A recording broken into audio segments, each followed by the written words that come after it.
नमस्कार साथियों, आप सबके साथ मैं स्नेहाशीष एक बार फिर बिहार की बात कार्यक्रम में अपने मुखातिब हूं।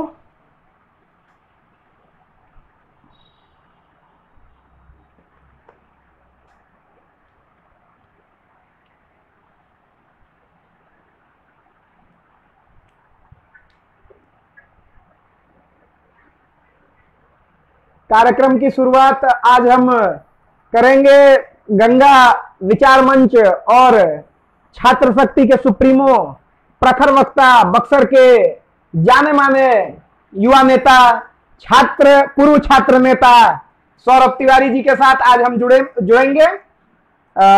यह कार्यक्रम बक्सर विधानसभा चुनाव और साथ में जो इस कोरोना त्रासदी के कारण बिहार के चुनाव पे लगातार बातचीत हो रही है कि किस प्रकार से इसे कुछ दल कह रहे हैं कि इसे आगे के लिए टाला जाए, कुछ कह रहे हैं कि इसे हालिया समय पे ही कराया जाए। इन तमाम चीजों के बीच में बक्सर के तमाम लोगों को लेके मैंने सोचा कि क्यों ना एक प्लेटफॉर्म उपलब्ध हो और हम लोग चूंकि पत्रकारिता मैं शोध छात्र हूं, तो मैं यह सोच के चल रहा हूं कि क्यों ना हम इस प्रकार के एक कार्यक्रम को संचालित करें जिसमें आप, क्योंकि न्यूज चैनल्स में आप कैजुअल होकर बात नहीं कर सकते हैं, यहाँ पे आप कैजुअल होकर एक 1-to-1 टाइप की बातचीत कर सकते हैं और सीधे मुखातिब हो सकते हैं, जबकि ऐसा मौका हम लोगों को नहीं मिल पाता है न्यूज चैनलों के माध्यम से।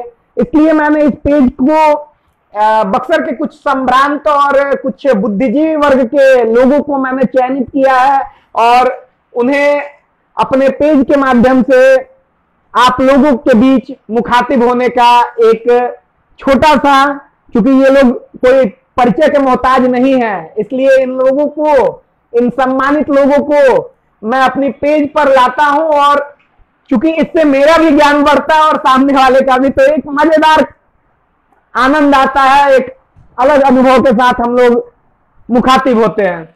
आज कोशिश करते हैं स्क्रीन शेयरिंग, जो पिछले 3 दिनों से, कार्यक्रम के शुरुआती दिनों से ही नहीं हो पा रहा था, लेकिन सौरभ तिवारी जी चूंकि टेक्नो फ्रेंडली हैं तो उनसे मैं ये उम्मीद कर सकता हूं कि सौरभ तिवारी जी आज जुड़ेंगे हमारे साथ इस लाइव में।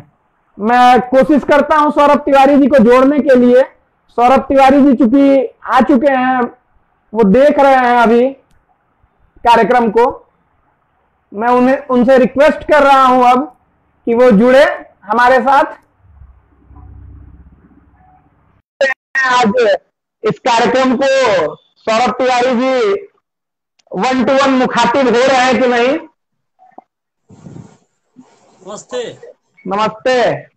सौरभ तिवारी जी जुड़ गए हैं और आज मैं राहुल आनंद भैया, विभोर द्विवेदी जी और राजेश सिन्हा भैया को नहीं इसके लिए दोष दूंगा, मैं दोष दूंगा अपने तकनीक के लिए, क्योंकि हम लोग बराबर मुखातिब होते रहते हैं, तो लग रहा है मेरा फोन सौरभ तिवारी जी को अच्छे से पहचानता है, इसलिए वो मुखातिब करा लिया।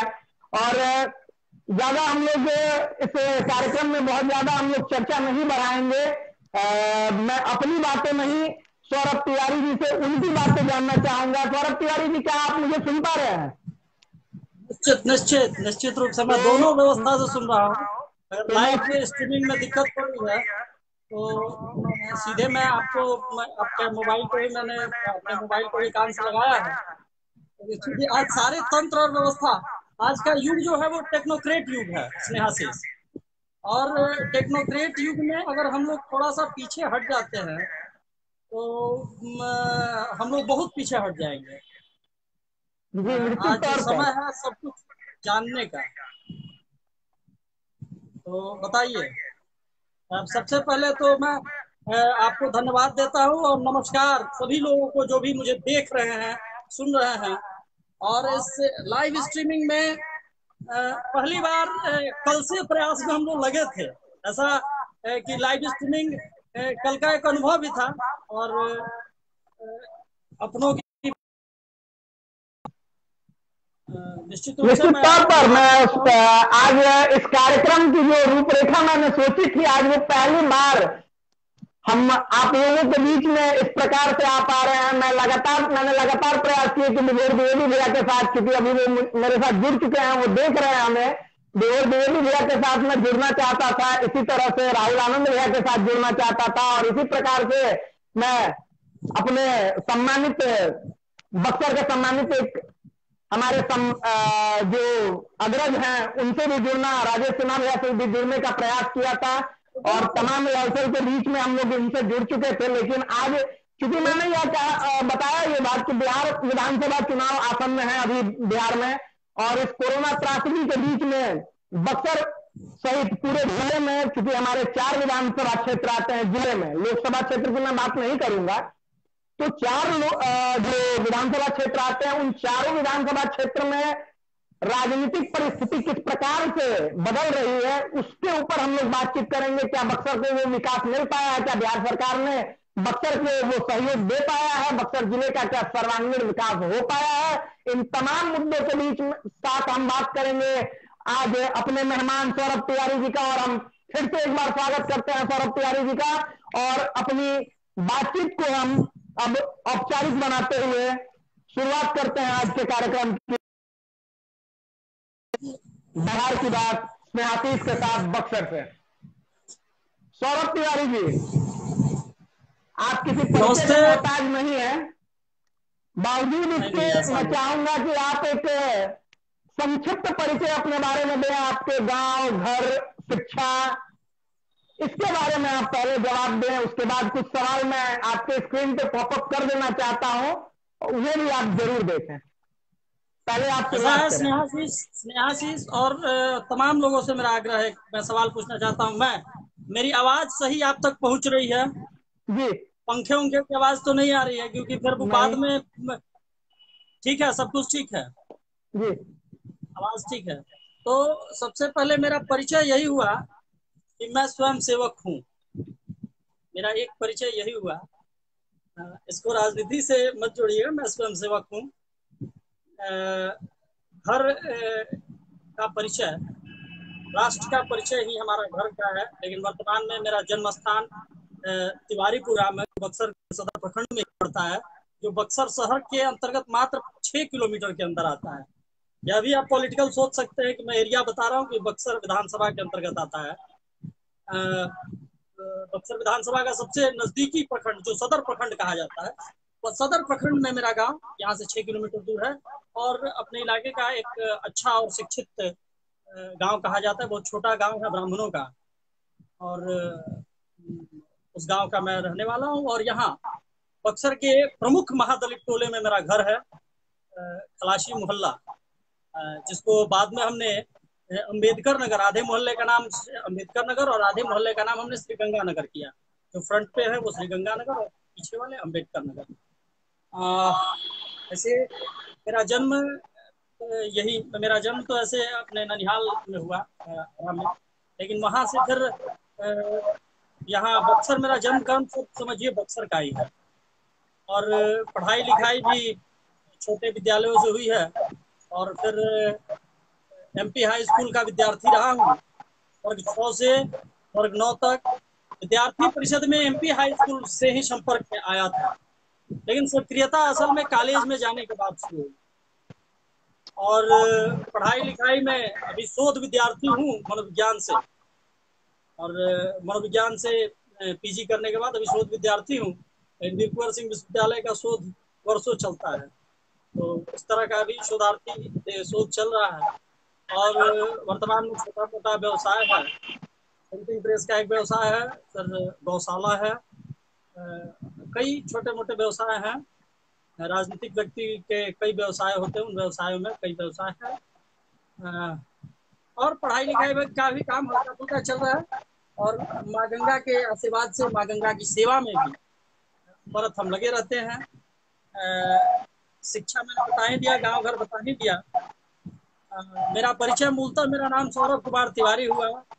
छात्र राजनीति में वर्ष 2002 से सदस्य बना और 2003 से सक्रिय भूमिका में छात्र राजनीति में रहा।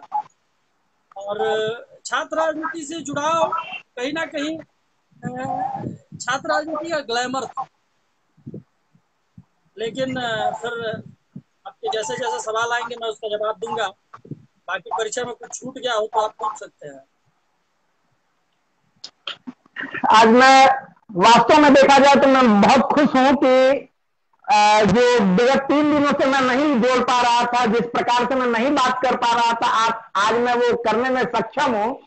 तो कहीं ना कहीं मैं अपने पिछले जो आमंत्रित वक्ता थे उनको, उनकी तरफ से भी मैं माफी मांगता हूं, क्योंकि उन्होंने भी बोला कि स्नेहाशीष हम उस हिसाब से जवाब नहीं दे पाए जो हम लोगों ने सोचा था, उस तरीके से ये नहीं हो पाया कार्यक्रम। इसके लिए उन्होंने व्यक्तिगत तौर पर मुझसे यह बात कही थी और मैं आज बड़ा खुश हूं कि आज कार्यक्रम उस हिसाब से, और चूंकि तमाम जो हमारे दर्शक जुड़ रहे हैं उनकी भी यही बात है, वो लगातार बोल रहे हैं ये बात कि नहीं, आज हम लोग सक्सेसफुल रहे हैं इस कार्यक्रम को अच्छे तरीके से कराने में। आपके ऊपर जो सवाल जो आ रहे हैं वो पॉपअप हो रहे होंगे, जो लोगों के कमेंट्स हैं वो पॉपअप कर रहे हैं। जी जी, तो आप सवाल देख सकते हैं, मुझे उन्हें दोहराने। धनंजय भैया देख रहे हैं, विभोर कुमार द्विवेदी, नहीं स्वयंसेवक गर्व का विषय है और मैं भी स्वयंसेवक हूँ और सामने वाला मेरा जो इंटरव्यू ले रहा है वह भी स्वयंसेवक है,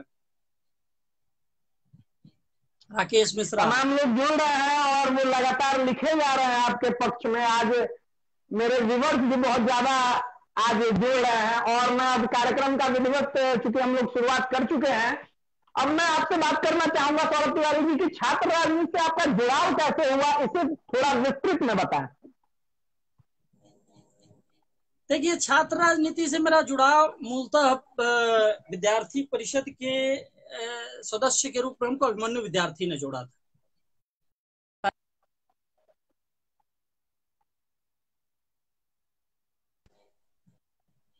वर्ष 2002 में हमको अभिमन्यु विद्यार्थी जी ने जोड़ा था। उसके बाद मैं कॉलेज कैंपस में जब गया, उस समय सदस्यता तक ही चला। उसके बाद हमको लगता है 2003 में जो आसियाना नगर हत्याकांड हुआ था, 2000 में जो आसियाना नगर हत्याकांड हुआ था, उस समय हम विद्यार्थी परिषद के कार्यक्रमों से परिचित हुआ था, लेकिन 8वां क्लास में था। वर्ष 2001-2002 में हमको याद है 2001 में सदस्यता मेरी हुई थी, लेकिन उस समय संपर्क कुछ नहीं। 2002 में मुझे विद्यालय सदस्यता प्रमुख बनाया गया, अभिमन्यु भैया ने बनाया, हमने सदस्यता भी किया। 2003 में मेरा संपर्क नीरज भैया से हुआ और धीरे धीरे फिर कार्यक्रम में आना। नीरज श्रीवास्तव जी? जी, नीरज श्रीवास्तव जी। 2004 में मेरा संपर्क राजेश भैया के साथ हुआ, राजेश सिन्हा जी के साथ, जो अभी भारतीय जनता पार्टी के बाद में प्रदेश मंत्री बने और बड़े नेता, जिस जिला के प्रमुख बने विद्यार्थी परिषद के, उसी वर्ष राजेश भैया प्रदेश मंत्री बने और जितने साल वो प्रदेश मंत्री रहे हम भी जिला संयोजक रहे। बाद के कालखंड में हम फिर विद्यार्थी परिषद से मेरा अलगाव हो गया, मुझे हिंदू जागरण मंच के राजनीति में चला गया। बहुत सारी बातें, लेकिन विद्यार्थी परिषद से जुड़ाव जो था वह कहीं ना कहीं जो छात्र हित की लड़ाई विद्यार्थी परिषद लड़ रहा था, चाहे वह आसियाना नगर हत्याकांड हो, चाहे शिक्षा को रोजगार से जोड़ो नहीं तो अटल गद्दी छोड़ो, जो रैली थी अटल जी के खिलाफ, वो रैली आज बड़ी उस समय होता है, शिक्षा को रोजगार से जोड़ो नहीं तो अटल गद्दी छोड़ो। लगता है यार, लोग कहते हैं विद्यार्थी परिषद भाई भाजपा का संगठन है और ये तो अटल जी के खिलाफ लड़ रहा है। जो शुरुआती दौर में माहौल बनता है, जब आप संगठन में काम करते हैं तो बाद में पता चलता है कि आप क्या कर रहे हैं, किसके साथ हैं, लेकिन उस दौर में ही बताता लो ये तो भाजपा का संगठन है। लेकिन हमने जो कहा यार भाजपा का संगठन ही कैसे हो सकता है, यह तो अटल सरकार के खिलाफ काम कर रहे हैं। लेकिन विद्यार्थी परिषद निश्चित रूप से अनुसांगिक संगठन है, लेकिन विद्यार्थी परिषद ने हमेशा समाज को मार्गदर्शन देने का काम किया और हम गर्व से कह सकते हैं कि हमारा डीएनए विद्यार्थी परिषद है। जिस डीएनए का दोष पिछले चुनाव में आपके नेता दे चुके हैं। ठीक है, वो सब चलता है, वो सब राजनीतिक बात पे संगठन की बातें नहीं आती हैं। संगठन से जुड़ाव, संगठन से अलगाव, दोनों अलग अलग विषय हैं। संगठन से अलगाव नहीं होता है, किसी व्यक्ति से अलगाव हो सकता है, मुझे लगा कि मैं अच्छा हूं, उस व्यक्ति को लगा वह अच्छा है, लेकिन ये दोनों अलग अलग विषय हैं। छात्र राजनीति में सौरभ तिवारी ने क्या क्या मुकाम पाया, इसके बारे में मैं जानना चाहूंगा। छात्र राजनीति में कॉलेज सदस्य, विद्यालय सदस्यता प्रमुख रहा, मोहल्ले का शुरुआत प्रमुख कहां रहा। से आपने की थी? शुरुआत हमारे स्कूल सदस्यता प्रमुख से हुई थी, लेकिन वह कोई मूल नहीं था। शुरुआत हमारा जो 2003 में हम मोहल्ला प्रमुख बने, वहां से गंभीर शुरुआत हुई। और 2003 में जो मोहल्ला प्रमुख से हमने शुरुआत की, उसके बाद 2004 में आंदोलनों में भाग लिया। खैर शुरुआती दौर में हम लोग भागने वाले ही कार्यकर्ता थे, ऐसा नहीं था कि हम लोग बहुत एग्रेसिव होकर काम। लेकिन 2004 के बाद जो 2004 में आईसी कुमार का विरोध हुआ था बक्सर में, उससे हमको थोड़ा सा बल मिलने शुरू हुआ। लगा नहीं, आंदोलन का तरीका समझे, विद्यार्थी परिषद के कार्यक्रमों में आने जाने लगे, विद्यार्थी परिषद के अधिवेशनों में आने जाने लगे, तो वहां से अभ्यास वर्ग में आने जाने लगे, वहां से बल मिला। और फिर आंदोलन होते गए, आदमी उस तरीके को अपनाते चला गया। और धीरे धीरे ईश्वरीय कृपा रही कि समस्याओं का अंबार लगता गया और उस समस्याओं के समाधान में हमारी भूमिका होती गई, विद्यार्थी परिषद की भूमिका होती गई और नेतृत्व का सौभाग्य मुझे मिलता गया। प्रमुख छात्र आंदोलनों में सौरभ तिवारी ने प्रमुखता से अपनी भूमिका निभाई है। मैं वैसे ही कुछ उनके अनुभवों के बारे में जानना चाहूंगा, अपने दर्शकों को बताना चाहूंगा। देखिए, पहला आंदोलनात्मक रूप से तो कई बार मैं अपने सीनियर नेताओं राजेश भैया के साथ, नीरज भैया के साथ, तमाम लोगों के साथ, बाल मुकुंद भैया के साथ, शुभ नारायण पाठक, तमाम लोगों के साथ हमने काम किया। लेकिन जब सबसे बड़ी बात आई कि आंदोलन का नेतृत्व, आंदोलन का मेरा मूल नेतृत्व मुझे याद है वर्ष 2006 में, वर्ष 2006 में एक संगठनात्मक आंदोलन की शुरुआत हुई। विद्यार्थी परिषद का एक कार्यक्रम था विश्वविद्यालय घेराव। विश्वविद्यालय घेराव में बक्सर को संख्या की जिम्मेदारी मिली, दानापुर में अभ्यास वर्ग हुआ, उसमें बताया गया, फिर संख्या की बात हुई। हमने बड़े उत्साह से कहा था 1000 संख्या हम लेकर आएंगे। संगठन के लोगों का भी दबाव था, 1000 कहाँ से आएगा संख्या। मैं नगर मंत्री था उस समय, और वह जो आंदोलन हुआ, वो आंदोलन इतना, मैं नगर मंत्री नहीं था, मैं नगर सहमंत्री था उस समय, और तैयारी होने लगी। बाद में अगले समय मैं नगर मंत्री बन गया और जवाबदेही और जिम्मेदारी बढ़ गई, क्योंकि विद्यार्थी परिषद का जो सबसे बड़ा पद होता है सांगठनिक रूप से, वह नगर मंत्री होता है। आप विद्यार्थी परिषद में सारे पदों को ग्रहण कर लीजिए, अगर नगर मंत्री आप नहीं बने हैं तो आप विद्यार्थी परिषद के ऑफिशियली पदाधिकारी कभी नहीं है। तो नगर मंत्री में बना, उसके बाद जवाबदेही बढ़ी और बड़ा आंदोलन हुआ। और उस आंदोलन में 600 के आसपास, 598 गिनती की संख्या बक्सर से गई थी, इससे मेरा सांगठनिक कद बढ़ा। लेकिन उसके बाद जैसे ही आपका कद बढ़ता है, राजनीति में दुश्मनी बढ़ने लगती है। तो जो कुछ कार्यकर्ता जो हमसे सीनियर हुआ करते होंगे, या ऐसे सब नहीं, जो हमारे मार्गदर्शन कर रहे थे, वो लोग ऐसे लोग थे कि ये लड़का कम समय में अचानक गुम कर गया। और उस समय क्या था कि जोश था कि नहीं, जैसा करना है। उस रैली का एक फायदा मिला कि संगठन का विस्तार हुआ। गांव गांव, गली गली में हम लोग, शहर के हर गली में पहुंचे और विद्यार्थी परिषद को मैंने मोहल्लों तक जोड़ने का काम किया। मैं नेतृत्व से ज्यादा संगठन कौशल में काम किया। मैं नेतृत्व के रूप में, तमाम लोग थे, नीरज भैया थे, राजेश भैया थे, सारे लोग नेतृत्व करते थे, लेकिन मैं संगठन की भूमिका पर काम करना ज्यादा पसंद करता। परिवार का एक दबाव था, परिवार के लोग, जब आप विद्यार्थी परिषद के काम की हैं तो जब उस अनुभवों की चर्चा करेंगे, आप उस समय की बात करेंगे, राजद के शासनकाल में काम करना, खैर उस समय तो हम लोग कम काम किए, जब सरकार आई उस समय भी जब काम करने का अनुभव मिला, तो परिवार में एक बड़ा विरोध रहता है। जब आप कम उम्र में होते हैं तो राजनीति के प्रति, आज आपका कद बढ़ गया, आपका लेवल बढ़ गया, आपका नाम बढ़ गया, तो परिवार के लोग को लगता है घर में एक लड़का है, ठीक है, कहीं से कोई दिक्कत है तो है। लेकिन उस समय का के बड़े नेताओं को ये हिम्मत नहीं थी कि कार्यकर्ता के घर चले जाए, कार्यकर्ता के घर वो चला जाए, ऐसा विद्यार्थी परिषद के बड़े नेताओं को बेहिम्मत नहीं हुआ करती थी। तो अब क्या है कि ऐसी स्थितियां बनी और 2007 में 300 लड़कों का एडमिट कार्ड रुक गया और वही बड़े आंदोलन का नेतृत्व मैंने किया था 2007 में। मुझे याद है विद्यार्थी परिषद का प्रदेश कार्य समिति बैठक बक्सर में तय हुआ और वह मेरे लिए प्रतिष्ठा का विषय था और बड़ी अच्छा कार्यक्रम हुआ। और उस कार्यक्रम में मुझे याद है कि मैं शौचालय विभाग का प्रमुख था। विद्यार्थी परिषद का नगर मंत्री, विद्यार्थी परिषद का विद्यार्थी परिषद की कार्यशैली बताता हूँ कि मैं शौचालय और आवास स्वच्छता विभाग का प्रमुख था। काम करने का वह था कि नगर मंत्री जो लीड कर रहा था उसको शौचालय की जिम्मेदारी दी गई थी कि आपको शौचालय देखना और स्वच्छता देखना है। बड़ी अच्छा कार्यक्रम हुआ था। सबसे बड़ा अभ्यास वर्ग बक्सर का, अभ्यास वर्ग सॉरी प्रदेश कार्य समिति बैठक तो बक्सर की सबसे बड़ी हुई थी अप्रैल में। और उस प्रदेश कार्य समिति बैठक के ठीक एक दिन बाद आंदोलन शुरुआत हुआ और हमने नारा दिया कि एक धक्का और दो, प्रवेश पत्र फाड़ दो। मैंने अपना एडमिट कार्ड उसमें फाड़ने का काम किया और वह आंदोलन इतना व्यापक हुआ कि हमने कहा कि परीक्षा नहीं होने देंगे और बक्सर के तमाम सेंटरों पर, बक्सर से लेकर डुमरांव तक मेरा पहला नेतृत्वकारी आंदोलन था। बक्सर से डुमरांव तक हमने कॉपी फाड़ने का काम किया था और कॉपी फाड़ा और पुनः एग्जामिनेशन हुए।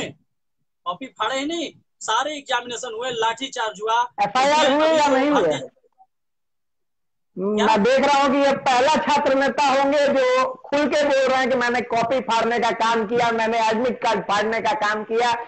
इन तमाम चीजों में क्या आपको नहीं लगता है कि आप पे FIR भी हुए होंगे, आप पे तमाम मुकदमे भी हुए होंगे?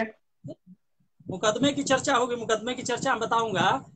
स्थिति क्या थी कि 300 बच्चों का एडमिट कार्ड नहीं आया था, ठीक, और 600 बच्चों का एडमिट कार्ड गलत आया था। जो साइकोलॉजी का विद्यार्थी है उसको हिस्ट्री में, हिस्ट्री के साइकोलॉजी को साइकोलॉजी में, फिलोसफी में, अलग अलग विषयों में, साइंस को आर्ट्स में भेज दिया गया था। प्राचार्य का दबाव था, आदरणीय कांता चौबे जी वो दबंग प्राचार्य में गिने जाते थे। प्राचार्य तो सब अपने मिजाज का होता है। और नरदेश्वर राय एलबीटी कॉलेज पर हम लोग की चुनौती थी कि एलबीटी कॉलेज में कापी फाड़ना है और कापी फाड़ा हमने अगर किसी मामले में चंद्रशेखर आजाद ने अगर क्रांति की तो वो व्यवस्था को बदलने के लिए किए और सारे लोग अंत में रजिस्ट्रेशन पर जिसने भी फॉर्म भरा था सारे लोगों की परीक्षाएं हुई। यह सौभाग्य हमारा और यह इस आंदोलन का परिणाम था। पूरे विश्वविद्यालय में हलचल मचा था, पूरे विश्वविद्यालय में कहीं कापी नहीं फटी तो बक्सर जिले में कापी फटा था और बक्सर जिले का एग्जाम हुआ। और उस आंदोलन के बाद उस आंदोलन में लाठीचार्ज हो गया। पुलिस हमको इतना पीटी थी उसमें बंदूक से और डर के मारे घर पे बता नहीं रहे थे। स्थितियां ये थी कि पुलिस से पिटाए है, फिर बाद हुआ, बीच बीच में किसी का फोन भी चला रहा है।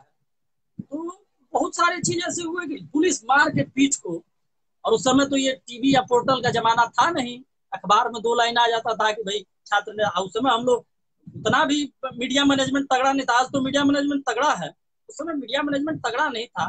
उस समय अखबारों में 2-4 लाइन छप जाते थे, बहुत था। लेकिन बक्सर में एक शशांक भैया का न्यूज चैनल चलता था, न्यूज विजन, जो शाम में 7:30 बजे आता था। बहुत लोगों को याद होगा वो। मुझे भी वो याद नहीं है, ये मेरे लिए पहली बार, ये मेरा अनुभव पहली बार है। और उस आधे घंटे के न्यूज में अगर किसी का न्यूज आ जाता था वो बक्सर का हीरो माना जाता था। और वह न्यूज मेरा चल गया सहारा पे, ईटीवी बिहार उस समय का टॉप चैनल था, मौर्य चैनल उस समय का टॉप चैनल था। उसके बाद एबीपी और आज तक पर तो मैंने चला होगा, नहीं चला होगा हमको याद नहीं है, लेकिन सहारा समय उस समय टॉप चलता था। शारदेंदु भैया थे उस समय। और मुझे याद है कि मेरे ऊपर जब 5-6 कैमरा लगा तो लगा आज मैं बहुत बड़ा नेता हो गया। जब 4-5 कैमरा लगा मेरे ऊपर और लाइव स्ट्रीमिंग टीवी पे चल रहा था, छात्र नेता की निर्मम पिटाई, अखबारों में बड़े बड़े कटिंग्स लगे। और उस दिन उस आंदोलन में मेरे साथ एक मेरा जान बचाने वाला व्यक्ति है, मैं हमेशा चर्चा करता हूँ।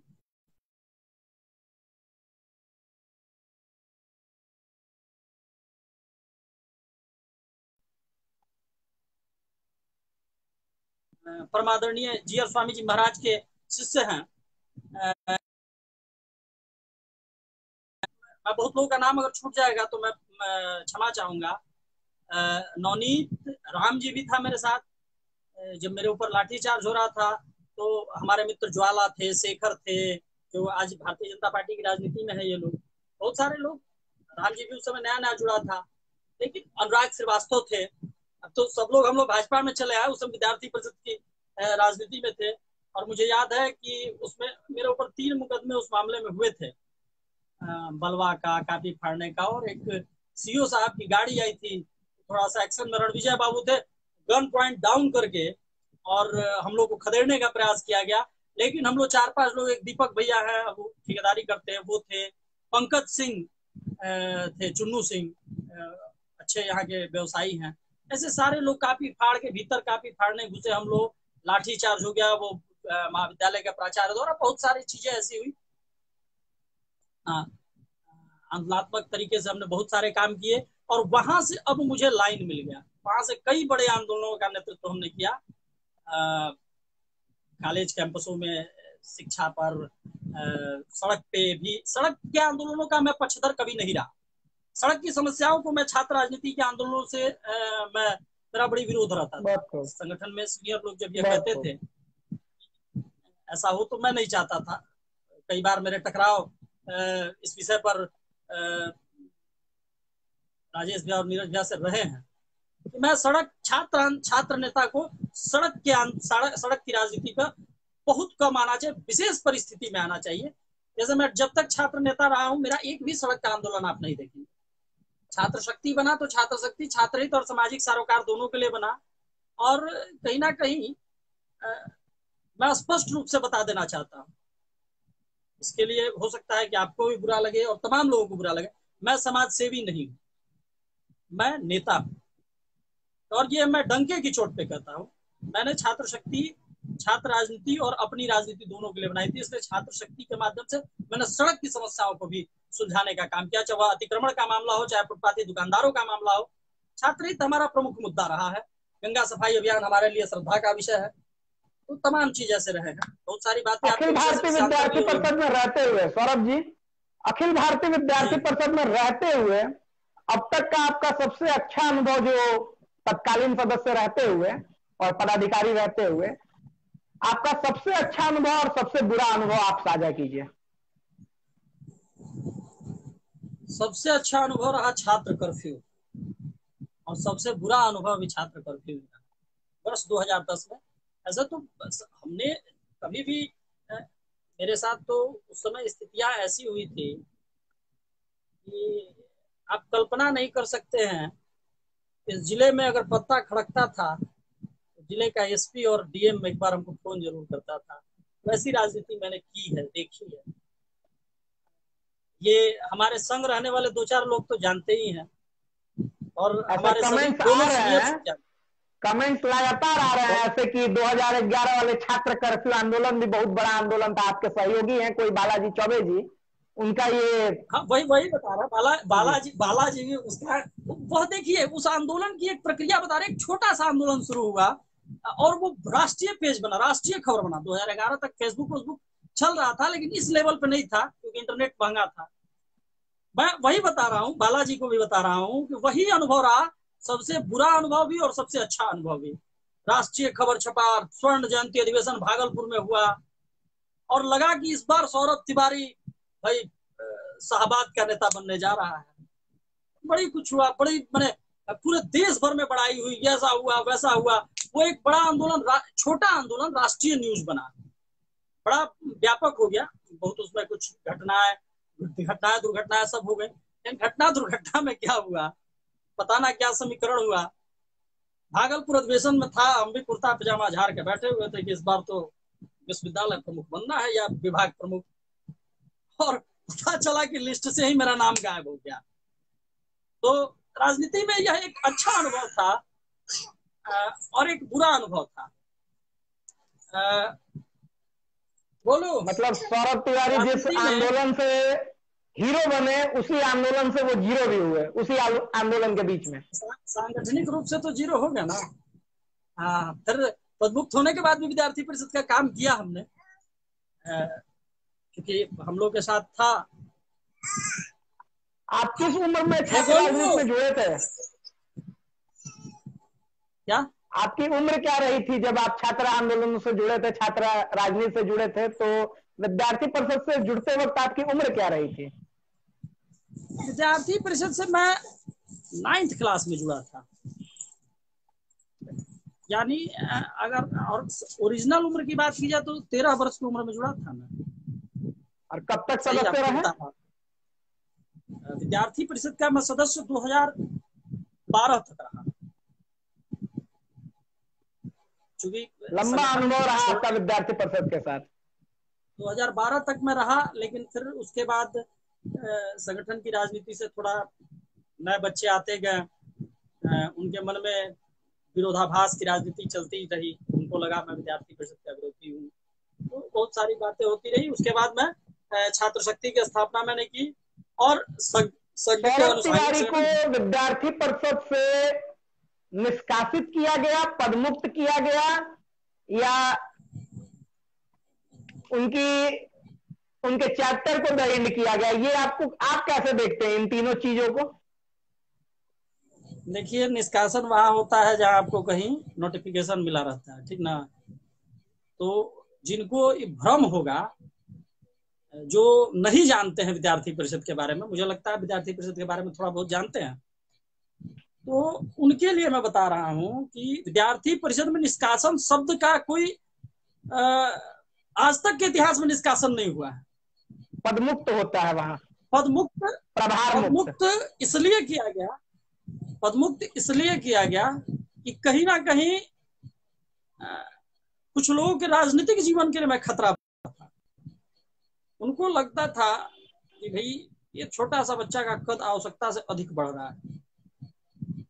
मेरे नाम से एसपी आवास की और डीएम आवास की चिट्ठी आती थी। फेसबुक का युग नहीं था कि उस समय मैं दिखाऊं कि आज एसपी साहब की चिट्ठी आई है। एसपी आवासों में मेरा डायरेक्ट उठना बैठना होता था।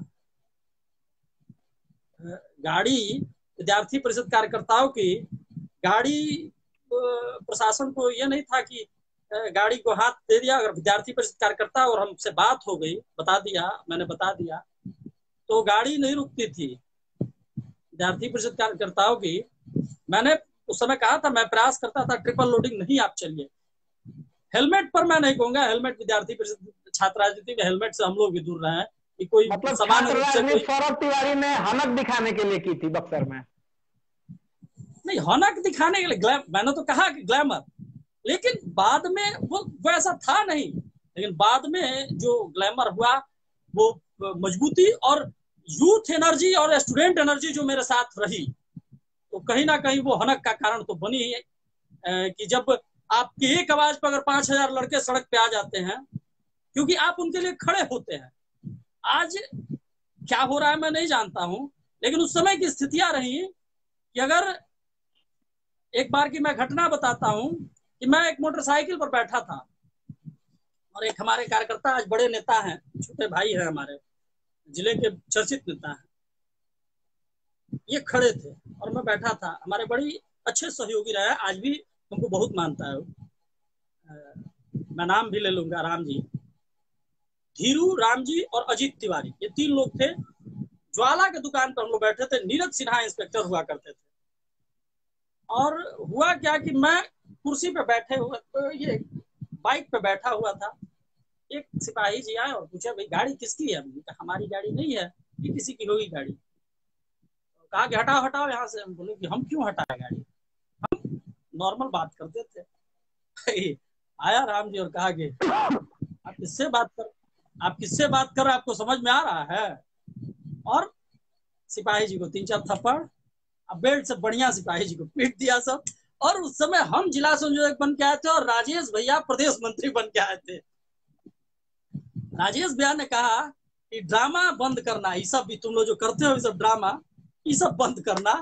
और अभी 3 दिन बन के आए हुए था, अभी स्वागत होगा राजेश भैया का हुआ था, और उसके 3 दिन बाद ही रात को घटना हो गई।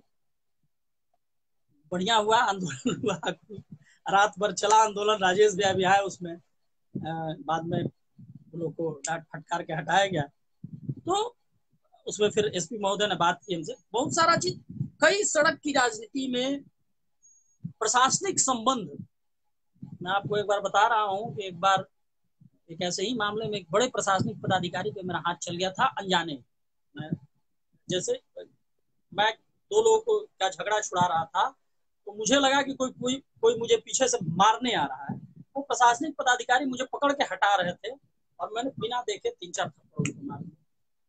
और कहीं ना कहीं स्टूडेंट एनर्जी की ताकत थी कि हमको पुलिस ने गाड़ी में बैठाई और हमारे गाड़ी थाने, पुराना वाला थाना था, यहाँ वाला थाना नहीं था, पुराने थाने में जाने से पहले 500 से ऊपर लड़के थाने पे पहुंच गए थे, पुलिस की गाड़ी पहुंचने से पहले। और ये मोबाइल और फेसबुक का युग नहीं था तब की मैं बात बता रहा हूँ। तो राजनीति हम लोगों ने बड़े मिजाज से की है और आज भी उन लोगों से मैं जुड़ा रहता हूँ। बहुत सारे लोग व्यवसाय में चले गए, नौकरी में चले गए, लेकिन जुड़ाव किसी से खत्म नहीं हुआ है। सबसे फेसबुक, व्हाट्सएप, फोन के माध्यम से जुड़ाव रहता है। सौरभ तिवारी ने छात्र शक्ति का गठन किया। छात्र शक्ति बक्सर में छात्र आंदोलनों के लिए जानी जाने वाली एक पार्टी है, इसके सुप्रीमो आप बने। विद्यार्थी परिषद से निकलते ही आपने एक नई पार्टी का गठन किया।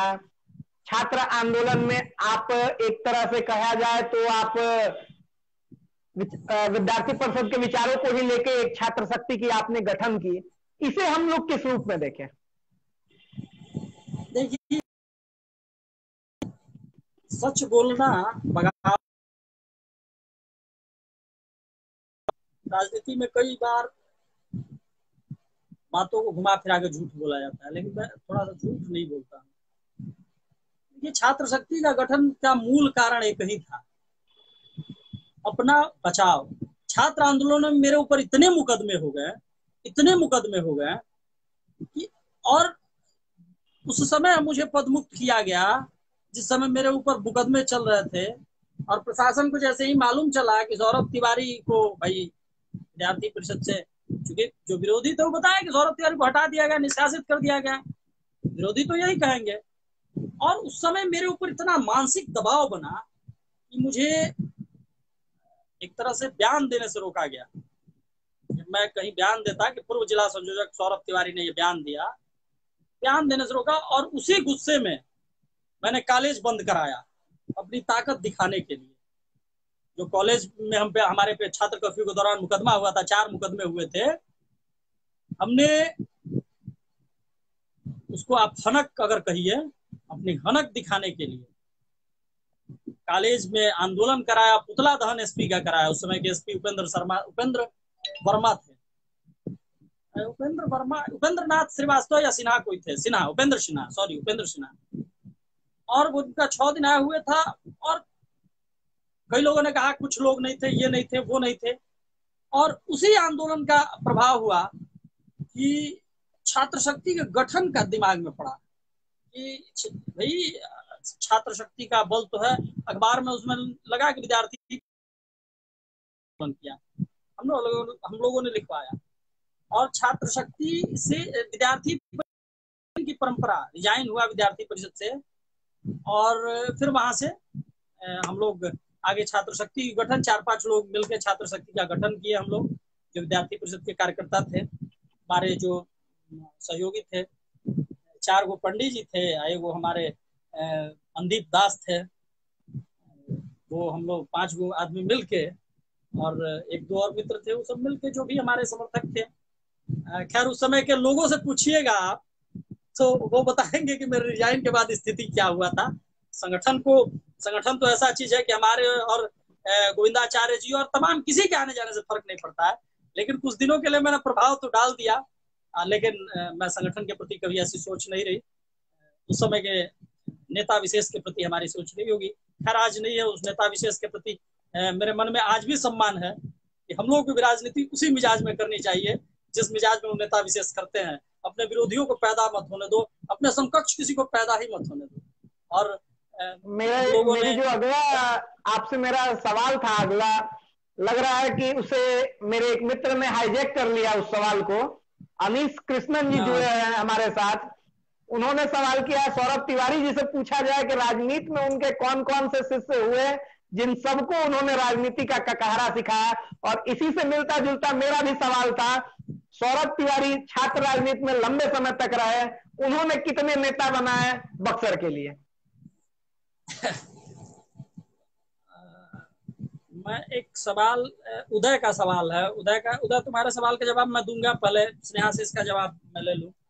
एक जो सीक्वेंस बना हुआ है, क्योंकि आज सवाल मैं आपको नहीं दे पाया हूं पहले से, क्योंकि आज हम लोग सीधे सीधे मुखातिब है, इसलिए मैं सवाल आपको नहीं दे रहा हूं, और आज सच्चे मायनों में एक तरह से साक्षात्कार हम लोग ले रहे हैं, तो इसलिए मजा कुछ और आ रहा है, और मुझे भी सुनने में ज्यादा मजा आ रहा है। अगर ये राहुल आनंद भैया के साथ और राजेश भैया के साथ भी यही कार्यक्रम होता है, और विभोर भैया के साथ, तो और भी मजा आता मुझे। आपके साथ बहुत सारे अनुभव है, जो आज नई अनुभव आपने साझा किया, तो इसलिए मैं सवालों को एक सीक्वेंस से ही लाना चाहूंगा, क्योंकि तमाम सवाल ऐसे भी आए हैं हमारे व्यूवर्स के द्वारा कि उन्हें मैं सबसे अंत में पूछने वाला हूं। आप इसलिए कंटिन्यू करें, किन किन लोगों को आपने शिष्य बनाया, कितने छात्र नेता आपने बनाए बक्सर के लिए, कितने युवा नेता बनाए, आपका क्या सहयोग रहा बक्सर की राजनीति में? देखिए, शिष्य शब्द का प्रयोग करने पे कुछ लोगों को बुरा लग जाएगा। वैसे मैं नीरज श्रीवास्तव का शिष्य हूँ, यह मुझे कहने में कोई अतिशयोक्ति नहीं है। राजेश भैया का भी बहुत मार्गदर्शन मिला है, लेकिन उनको गुरु कहलाने में समस्या होती है, लेकिन राजेश भैया का भी बहुत मार्गदर्शन मुझे मिला है। और उन्हें गुरु कहलाने में समस्या होती है या आप गुरु नहीं कहते हैं? गुरु तो है, माना जा सकता है हमको, गुरु तो राजेश भैया भी है, लेकिन नीरज भैया हमारे मैंने आपके शब्दों को पकड़ा, आपने कहा कि गुरु कहलाने में उन्हें समस्या है। हाँ, वो गुरु कहलाने को अपना नहीं समझते, वो कहते हैं गुरु कहना अच्छी बात नहीं है। गुरु जो चेला बनता है, सबसे पहले गुरु का ही मैं अपने व्यूअर्स को बता देना चाहता हूं कि राजेश सिन्हा बक्सर से निकले एक बहुत बड़े छात्र नेता के रूप में हम उन्हें जानते हैं, और राजेश सिन्हा के छाया में एक तरह से कहा जाए, ठीक है, वो विद्यार्थी परिषद के नेता थे, लेकिन उनके छाया में बक्सर से तमाम नेता बने, और तमाम विद्यार्थी परिषद के नेता प्रदेश के और राष्ट्रीय कार्य समिति वगैरह में भी गए, तो कहीं ना कहीं उसमें राजेश सिन्हा का रोल रहा है। बक्सर में विद्यार्थी परिषद के स्थायित्व में भूमिका रही है राजेश भैया की। लंबे समय तक विद्यार्थी परिषद का मार्गदर्शन आज भी कर रहे हैं। तो खैर वो अलग विषय है, हम लोग का अपना विषय है कि देखिए, छात्र राजनीति में हमने जिसके अंदर क्वालिटी रही, हमने कभी किसी को दबाने का प्रयास नहीं किया। जिसके अंदर जो क्षमता रही, उस क्षमता को उभारने का प्रयास किया, और उस क्षमता का परिणाम हुआ कि राह चलते लोग भी नेता बने, जिसके अंदर थोड़ी सी भी क्षमता रही, और वो सड़क छाप उसको कहा जा सकता है। मैं इस पे हो सकता है कि आपत्ति हो, चूंकि हम लोग की उम्र अभी कम है और गंभीर राजनीति से थोड़े से हम लोग दूर हैं, तो मैं उसको कहूंगा कि जो लोग अभी अपने अंदर की क्षमता को नहीं पहचान पा रहे थे और यहाँ वहां समय जाया कर रहे थे, वैसे लोगों को भी हमने उनकी क्षमता को परखा और उनको आगे बढ़ाया। और गिनती अगर कराने लगूं तो उंगलियां कम पड़ जाएंगी, उंगलियों के ये घट्टे कम पड़ जाएंगे अगर गिनती कराने लगे। आज जो भी लोग अच्छा बोल रहे हैं, अच्छा कर रहे हैं, कहीं ना कहीं मेरी पाठशाला से गुजरे हुए हैं। उनमें कुछ नाम जो प्रमुख नाम है, उन्हें आप साझा करना चाहेंगे या नहीं? नहीं, ये आपके ऊपर है।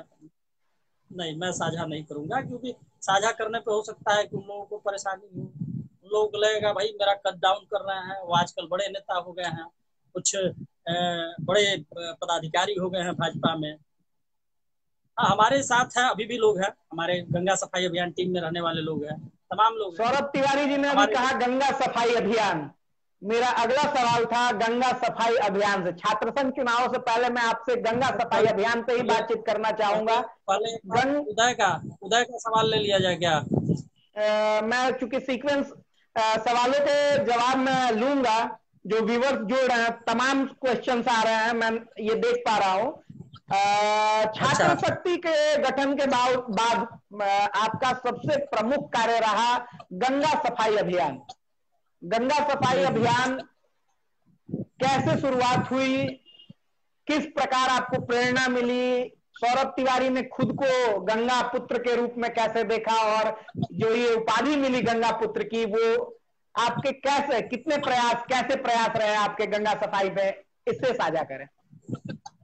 देखिए, गंगा पुत्र का जो विषय है ये मेरे लिए बड़ी भारी उपाधि रहा, और ये मैं इस उपाधि को कभी भी इस उपाधि के लायक में नहीं, लोग मुझे कहते हैं तो बड़ी भारी लगता है।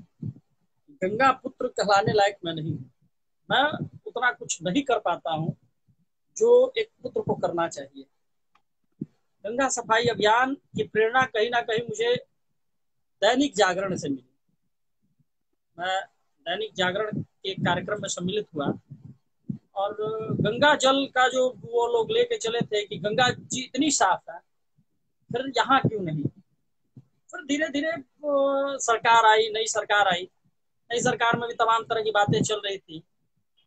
ये व्यवस्था 2013 से मेरे दिमाग में चल रही थी। हमारे हम लोग 2 मित्र थे, 2 मित्रों के बीच की बात थी कि भाई गंगा जी साफ होने का तरीका क्या है। हम लोग छात्र राजनीति में कॉलेज कैंपस की बात कर रहे हैं, ये 2008 2009-10 की बात मैं बता रहा हूँ कि हम लोग कॉलेज के पीछे घाट है, वहां बैठे हुए थे, तो प्लास्टिक का कचरा, ये सब इस पर चर्चाएं चलती, भाई क्या करना चाहिए। तो ऐसा कैसे चलेगा, ये देखो यहाँ फंस रहा है, मछलियां इसको खा रही हैं। तो वहाँ कॉलेज के पीछे वाला घाट साफ रहता था और वहाँ मछलियां बड़ी आती थी, लेकिन कचरा देख के बड़ी मन में रहता था। तो भाई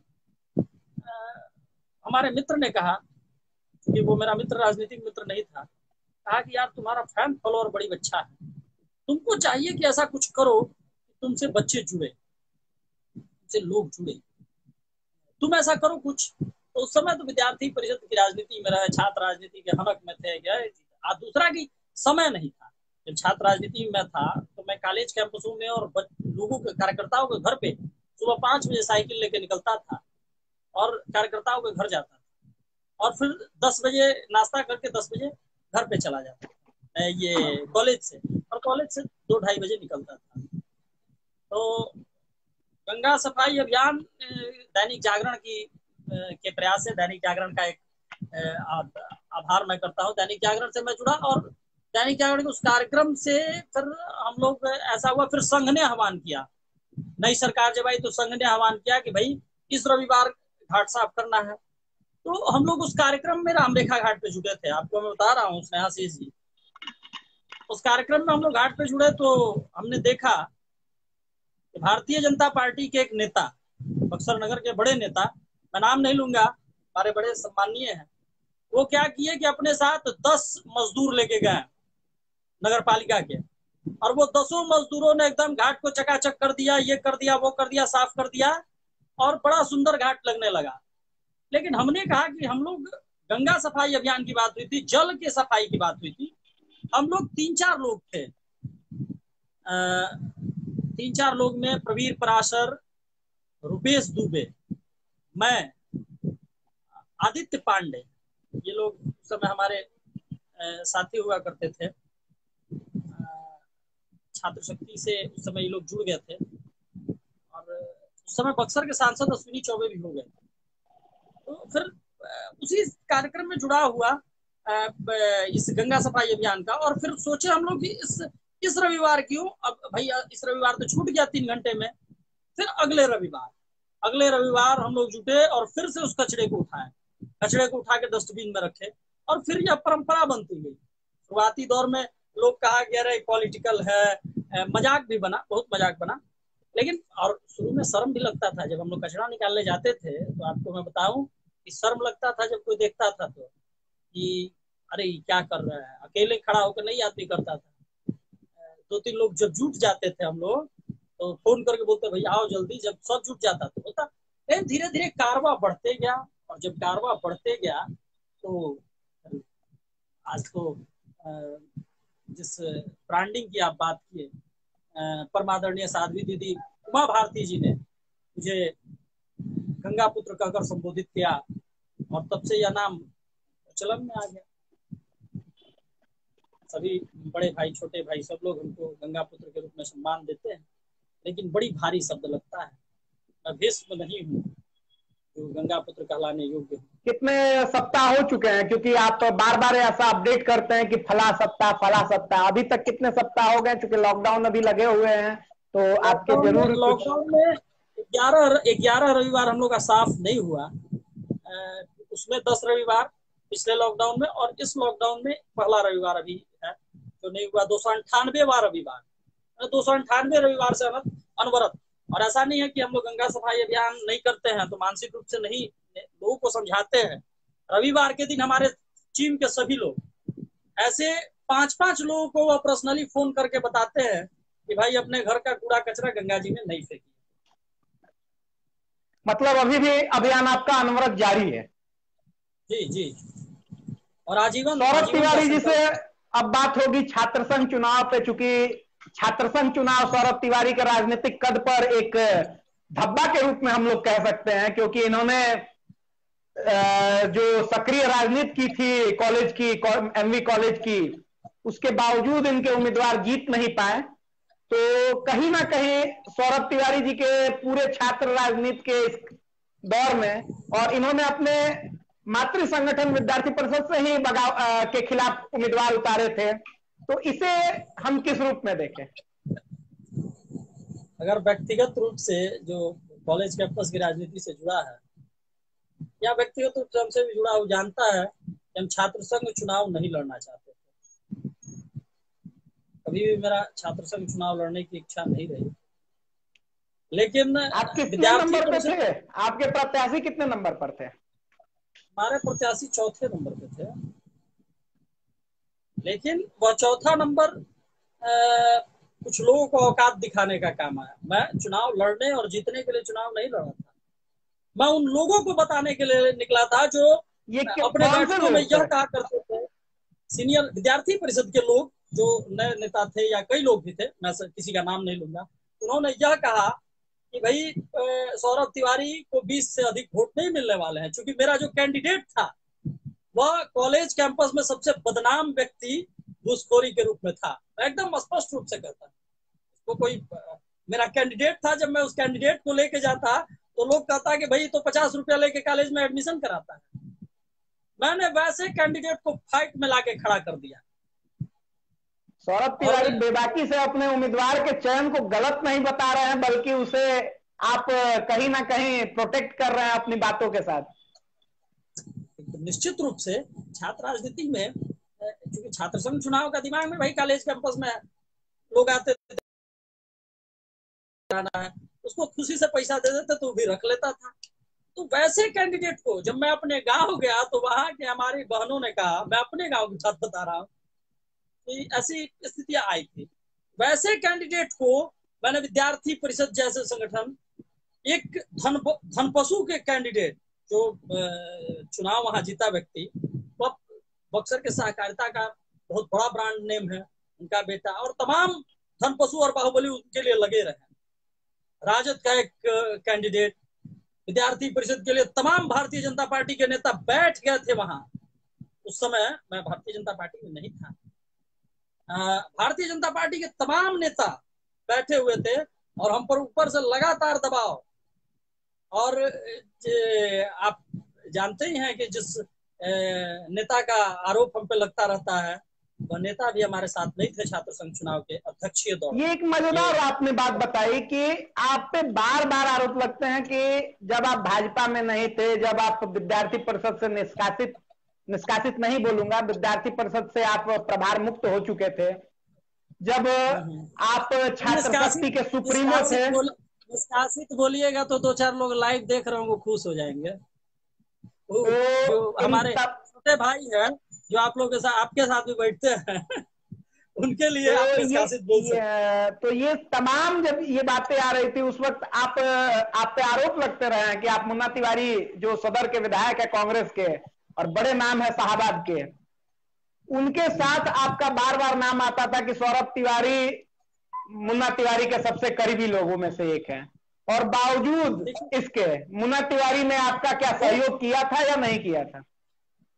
नहीं, छात्र संघ चुनाव में मुन्ना तिवारी जी का सहयोग नहीं रहा। उन्होंने अपने संगठन एनएसयूआई के लिए काम किया।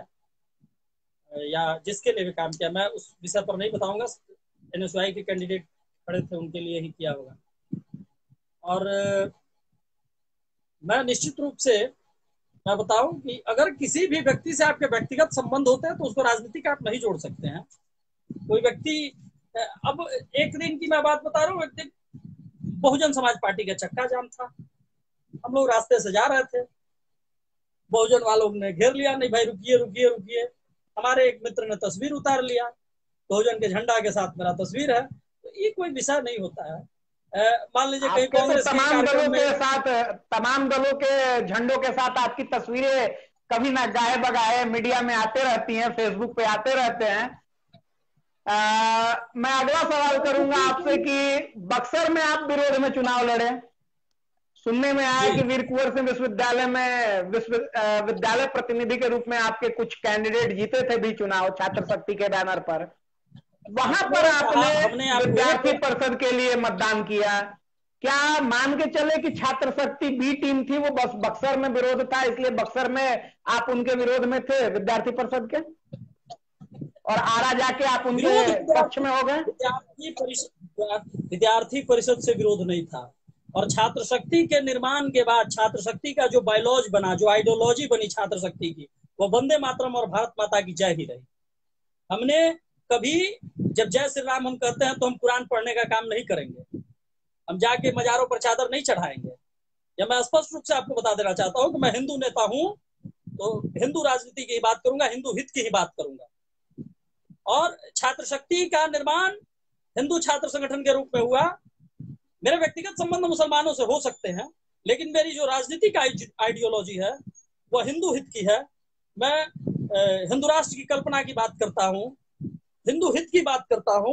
यह देश जो पूरे दुनिया में एकमात्र हिंदू देश है, हम क्यों नहीं हिंदुत्व की रक्षा की बात करेंगे। मैं विद्यार्थी परिषद के नेतृत्व से नाराज था, जो विद्यार्थी परिषद को संरक्षण देने वाले लोग थे।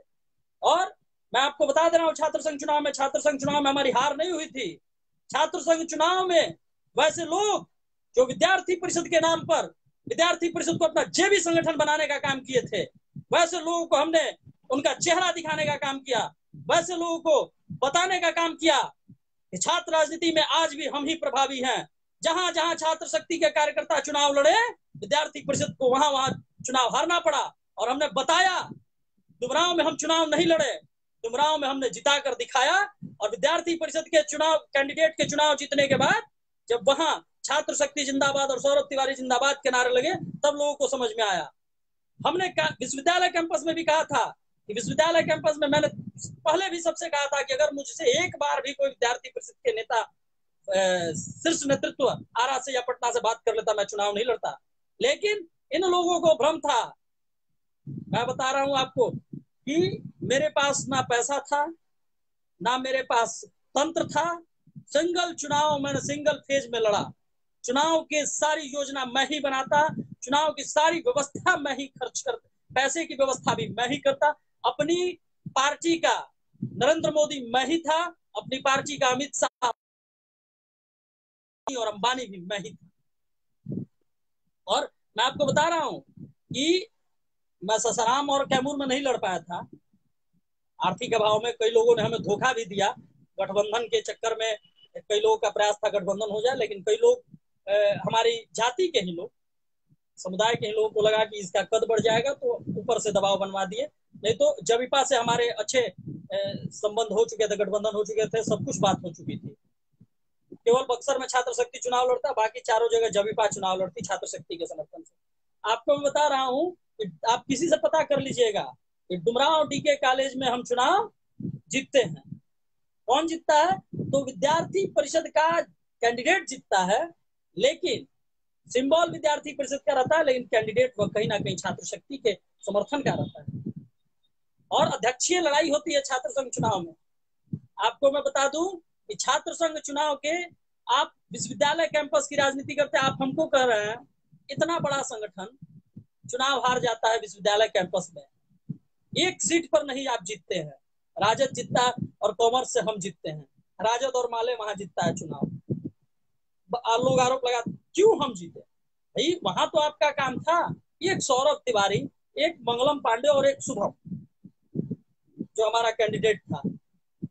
तो हमने अपनी पूरी ताकत विश्वविद्यालय कैंपस में लगाई थी। मैं आपको बता दे रहा हूँ कि छात्र राजनीति के विषय पर हमारा हमारा दिमाग था, स्नेहा से कैमरा चेंज कीजिए, हमारा दिमाग यह था कि विश्वविद्यालय कैंपस में हम कैसे भी एक सीट जीत जाए, और ये था कि विश्वविद्यालय कैंपस से एक सीट जीतेंगे तो हम भाई अध्यक्ष के पैनल में लड़ाई में होंगे।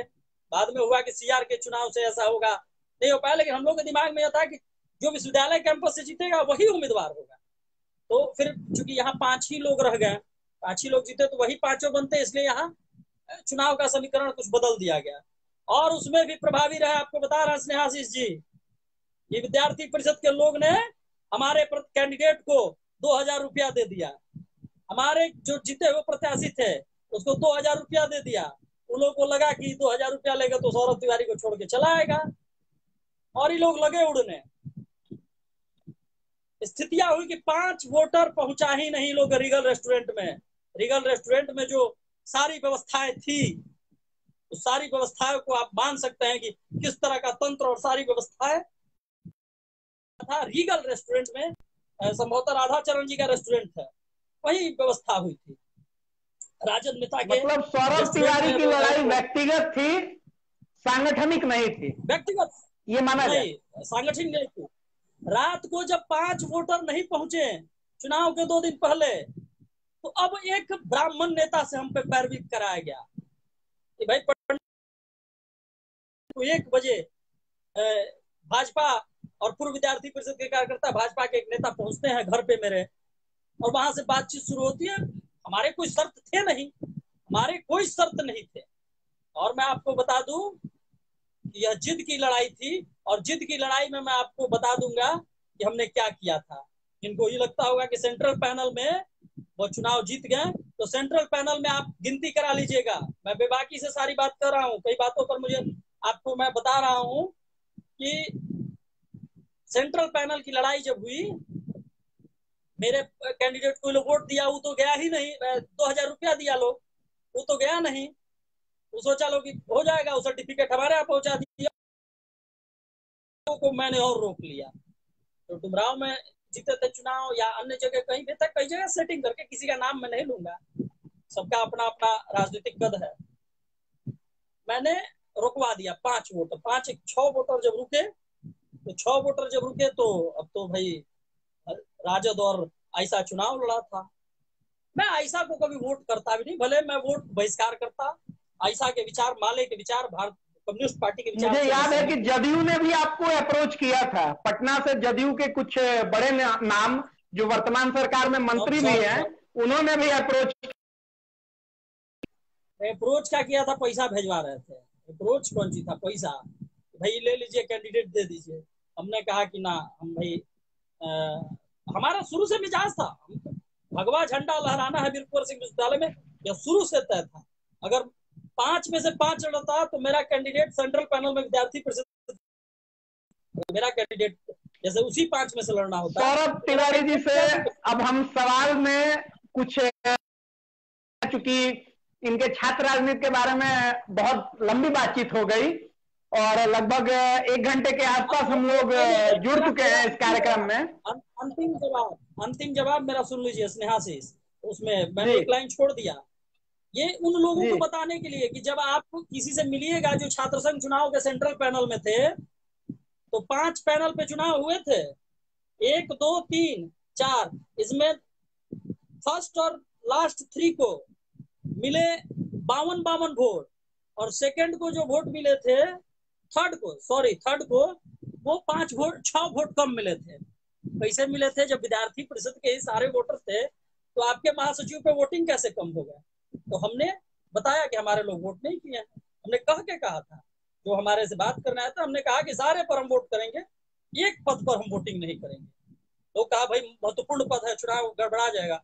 हमने कहा कुछ भी हो जाए उस वोट पद पे नहीं करेंगे, और ये आप सूचना के अधिकार या किसी चीज से मांग लीजिएगा, वोटिंग में सारे पदों पर विद्यार्थी परिषद 52 51 53 आया है, और किसी पे कोई गलती से डाल दिया, कुछ डाल दिया, लेकिन 52 का और 51 का रेशियो रहा।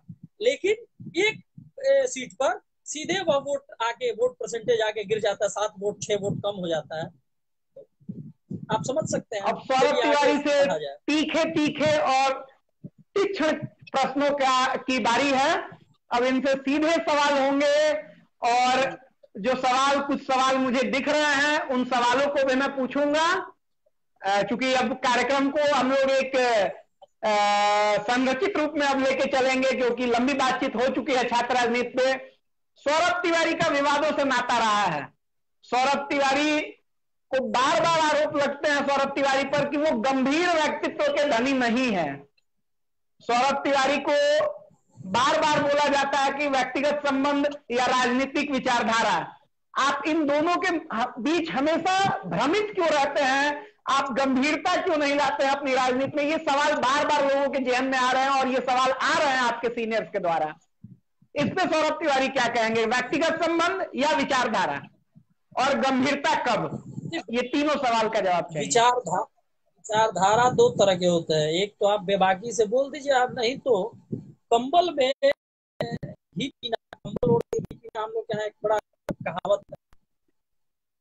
तो यहाँ तो ऐसे ऐसे लोगों का नाम आपको बता दूंगा, तस्वीरें दे दूंगा कि जो लोग जिस विचारधारा पे विवाद करते हैं उस विचारधारा के साथ गलबहियां करने वाले लोगों का प्रूफ है। अरे हमारा, आप क्या कहिएगा कि चुनाव में कौन कौन नहीं भारतीय जनता पार्टी के उम्मीदवार प्रदीप दुबे के खिलाफ काम किया? कौन नहीं किया था? लेकिन हमको टारगेट इसलिए बनाया जाता है कि उन सारे लोगों पर मैं अकेला भारी पड़ा और पड़ूंगा। वो उन लोगों को मेरे राजनीतिक कद से, मेरे राजनीतिक पकड़ से, स्टूडेंट और यूथ्स के बीच हमारी मजबूत पकड़ से उनको डर रहता है। बाकी जिससे डर नहीं है उससे खतरा कैसा? सौरभ तिवारी को से डर है तो को विवादित बना रखो। मेरे संबंध, आप मेरे संबंध हो सकते हैं। आप अपने यहाँ शादी में उस व्यक्ति से बुलाइएगा, अपने लिए पैरवी कराइएगा, अपने पर मुकदमा नहीं हो इसलिए आप उस व्यक्ति से पैरवी कराइएगा, जाके पैर पकड़िएगा। और वह व्यक्ति, अगर उस व्यक्ति से मेरे पुराने व्यक्तिगत संबंध है, हमारे पारिवारिक संबंध है, अगर उस व्यक्ति के साथ में बैठ गया तो मैं उस पार्टी का मेंबर हो गया। ये वह उन्हीं लोगों का है जिन लोगों को लगता है कि कल गए अगर सौरभ तिवारी का कद बढ़ा तो वह उनके राजनीतिक जीवन के लिए खतरा हो सकता है।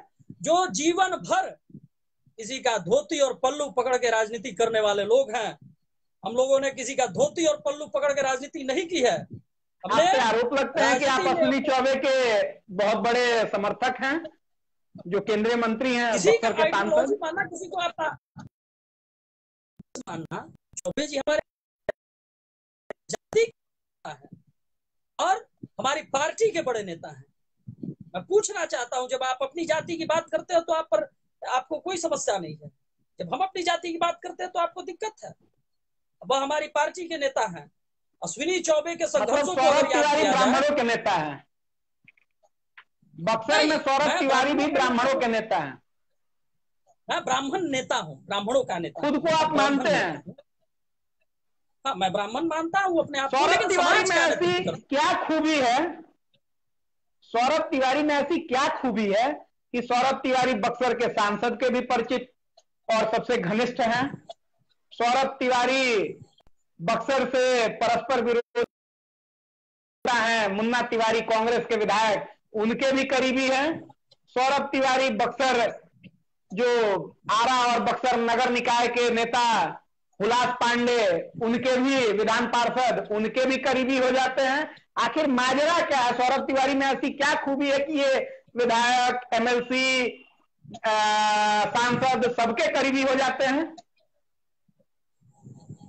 देखिए क्या है कि अपने मुंह से तो अपनी बड़ाई नहीं करनी चाहिए, लेकिन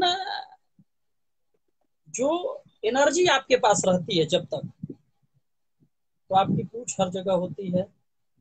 और जो गंभीरता की बात कही है आपने, मैं वही जोड़ रहा हूं। जिस दिन आप गंभीर हो जाइएगा, सामान्य बच्चों से, लड़कों से जनरेशन गैप बढ़ेंगे। और गंभीर होने का मतलब ये नहीं है कि आप किसी से हंसी मजाक हंस मिल लेते हैं, बात कर लेते हैं, हंस के बात कर लेते हैं तो आप गंभीर नहीं है।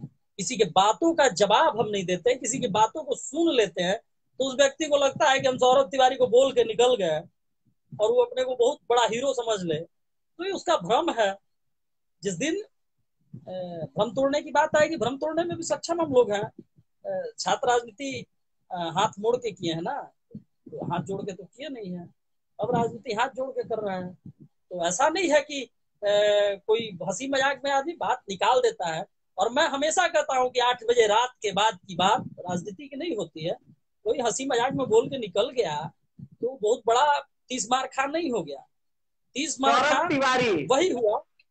को प्रशांत किशोर कितने आपने पसंद है?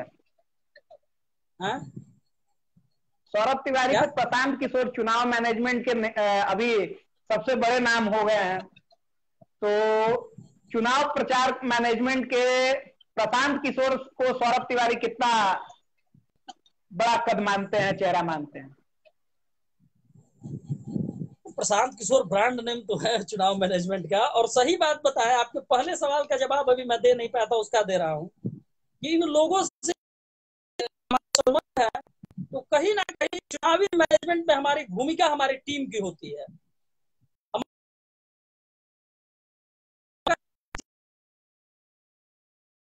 जो मेरे उसको क्या कहा जाता है, आप कहेंगे तो लोग कहेगा कि सौरभ तिवारी बड़ी घमंड में बात कर रहे हैं। मेरे इशारे पर वो काम करते हैं, ये आरोप मेरे लगते हैं निर्देश आप पे पर कि आप घमंडी नेता हैं? ना। कुछ लोगों को लगेगा कि भाई, तो हमारा क्या है कि उन लड़कों से व्यक्तिगत संबंध है। उन लड़कों के साथ हम खड़े होते हैं, वो लड़के हमारे साथ खड़े होते हैं। फिर उन लड़कों की कोई समस्या होती है तो मैं प्रयास करता हूँ, ऐसा नहीं कि मैं समस्या समाधान ही कर देता हूँ, मैं प्रयास करता हूँ। अभी हमारे एक कार्यकर्ता का समस्या है, नहीं समाधान हो पा रहा, लेकिन उसकी बात तो मैं सुन रहा हूँ, खड़ा हूँ उसके साथ। तो आप किसे पैसा नहीं चाहिए, नेताओं को आपकी शैली चाहिए, आपसे कार्य करने की क्षमता और लोगों से करवाने की क्षमता, आपकी एबिलिटी को, आपके अंदर जो क्षमता है उस क्षमता को नेता पसंद करता है और इसलिए वह आपको पसंद करता है। तो इसलिए हमारे मतलब संबंध सौरभ सबसे तिवारी अच्छे हो बक्सर सकते के हैं। टीके हैं? सौरभ नहीं, तिवारी ईश्वर की बक्सर तरह के कैसे टीके कह हैं, सकते। जो किसी भी व्यक्ति को जो चुनाव लड़ता है उसे सेंटर में लाके खड़ा कर देते हैं बक्सर के चुनाव में। निश्चित निश्चित रूप से चुनाव की राजनीति में युवाओं की भूमिका और भागीदारी यही तय करती है। मैं आपको बता दूं, राजनीतिक विचारधारा की बात करने वाले लोग 2015 के चुनाव में जो सोच रहा हो, जो कह रहा हो, अगर उनको हमसे खतरा नहीं रहता ना तो मेरी चर्चा भी नहीं होती। अगर मेरा प्रभाव नहीं पड़ा होता, मैं अगर प्रभावी नहीं होता तो मेरी चर्चा भी कहीं नहीं हुई रहती कि आपने क्या किया नहीं किया। बहुत सारे लोगों ने किया। अरे अपने हाथ से मैंने अपनी आंखों से देखा है, पैसा बंटते, पैसा लोगों को लेते देखा है। कौन नहीं, उन दूसरे प्रत्याशी के साथ बैठने वाले लोग आप आकर किन पे आरोप कांग्रेस लगा के रहे हैं? प्रत्याशी से। कुछ नाम बताएंगे ऐसे? नाम मैं नहीं बताऊंगा क्योंकि नाम भाई बड़ा चेहरा है ना, ना बड़ा चेहरा सौरभ है तो तिवारी अपने को आज बड़ा खुद को नेता। सौरभ तिवारी खुद को एक बड़े नेता के रूप में, एक गंभीर नेता के रूप में प्रमोट कर रहे हैं, बता रहे हैं खुद को। तो इन तमाम चीजों के बीच में क्या भारतीय जनता पार्टी के युवा मोर्चा नहीं चाहती है कि एक कद्दावर अध्यक्ष को बक्सर में दिया जाए? आखिर आप जिला अध्यक्ष क्यों नहीं बन पाए? जब इतनी खूबियां हैं आपके अंदर तो आप जिला अध्यक्ष क्यों नहीं बन पाए? देखिए, राजनीतिक विषय पे प्रदेश की राजनीति करने की इच्छा मेरी शुरू से रही और अब उम्र नहीं रहा था कि जिला अध्यक्ष की राजनीति में आऊं। लगातार प्रयास ऐसे नहीं थे कि प्रयास नहीं हुए थे, कुछ लोगों ने कहा था। तो उसमें कई बातें आई थी कि जो पूर्व में कार्यकर्ता विद्यार्थी परिषद से या सामाजिक क्षेत्र से या भाजपा में इसके पहले पदाधिकारी जो नहीं रहेगा वह नहीं बन सकता है जिला अध्यक्ष। ऐसा नहीं था, मैंने प्रयास नहीं किया, लेकिन बाद में उस समीकरण के आधार पर मुझे प्रदेश की राजनीति में जाना पड़ा क्योंकि प्रदेश अध्यक्ष हमारे बड़े भाई हैं और हम लोग साथ में काम किए हैं विद्यार्थी परिषद में। तो इस नाते युवा मोर्चा के जिला अध्यक्ष के रूप में इसी आधार पर हट गया कि मैं पूर्व में पदाधिकारी नहीं था। नहीं तो अगर ऐसा कुछ नहीं होता, ऐसा कुछ नियम नहीं होता, जैसे पहले 40 वर्ष उम्र था, इस बार 35 वर्ष उम्र कर दिया गया, तो उस दौड़ से मैं पीछे हट गया जिला अध्यक्ष की दौड़ से, क्योंकि मैं पूर्व में पदाधिकारी नहीं था। मैं था, अनुराग भाई थे, जो लोग पूर्व में पदाधिकारी रहे वही जिला अध्यक्ष। अब सवालों को हम छोटा करेंगे और आपके जवाब को भी छोटा लेंगे, क्योंकि समय लंबा बीत चुका है और लगातार लोग जुड़े रह गए और आज संख्या बहुत ज्यादा रही। बक्सर भाजपा के लोग गाहे बगाहे आपका विरोध करते हैं। आपको क्या लगता है, प्रदेश कार्य समिति आप ज्वाइन हुए हैं, आप इस बार भाजपा युवा मोर्चा के प्रदेश कार्य समिति सदस्य बनाए गए हैं। बक्सर के भाजपा, बिहार के भाजपा ने आपको अपना लिया, बक्सर के भाजपाई आपको अपनाएंगे कि नहीं अपनाएंगे, आप पे चूंकि आरोप लगते रहे हैं, आपको क्या लगता है? ऐसा कुछ नहीं, ऐसा कुछ नहीं है। जिस पार्टी के आप सदस्य हो गए, मैं पूर्व में कभी भी भारतीय जनता पार्टी का सदस्य नहीं रहा हूँ। मैं व्यक्तिगत रूप से अश्विनी चौबे जी से जुड़ा रहा, व्यक्तिगत रूप से मिथिलेश तिवारी जी से जुड़ा रहा, नित्यानंद राय जी से जुड़ा रहा, तमाम भाजपा के कई नेताओं से हमारे संबंध रहे हैं, आज भी हैं। व्यक्तिगत संबंध हमारे कई लोगों से हैं, भारतीय जनता पार्टी के बड़े नेताओं से और बड़े पदाधिकारियों से, कार्यकर्ताओं से, प्रदेश स्तर के, राष्ट्रीय स्तर पे भी एक बड़े चेहरे से हमारे रिश्तेदारी वाले संबंध है, डायरेक्ट राष्ट्रीय स्तर के, तो वो संबंध अलग चीज है। लेकिन जब मैं भारतीय जनता पार्टी की राजनीति में डायरेक्ट रूप से आ गया, तो भारतीय जनता पार्टी का कार्यकर्ता हूँ, पार्टी का काम करना है, संगठन का काम करना है। और पूर्व में विद्यार्थी परिषद के समय में जो काम हुए और उसके बाद जो राजनीतिक विरोधाभास किसी से रहा, अब वो सारे पूर्वाग्रह की राजनीति खत्म करके, सारे पूर्वाग्रह की बातें खत्म होकर अब भारतीय जनता पार्टी के, भारतीय जनता युवा मोर्चा के विकास के आदर्श कौन कौन है, कौन कौन से नेता सौरभ तिवारी के आदर्श है? देखिए, राजनीतिक रूप से हमारे आदर्श तो हमारे नेता अश्विनी चौबे जी हैं, और पूर्व में जो बड़े नेता रहे हैं, मुरली मनोहर जोशी जी, पंडित अटल बिहारी वाजपेयी जी,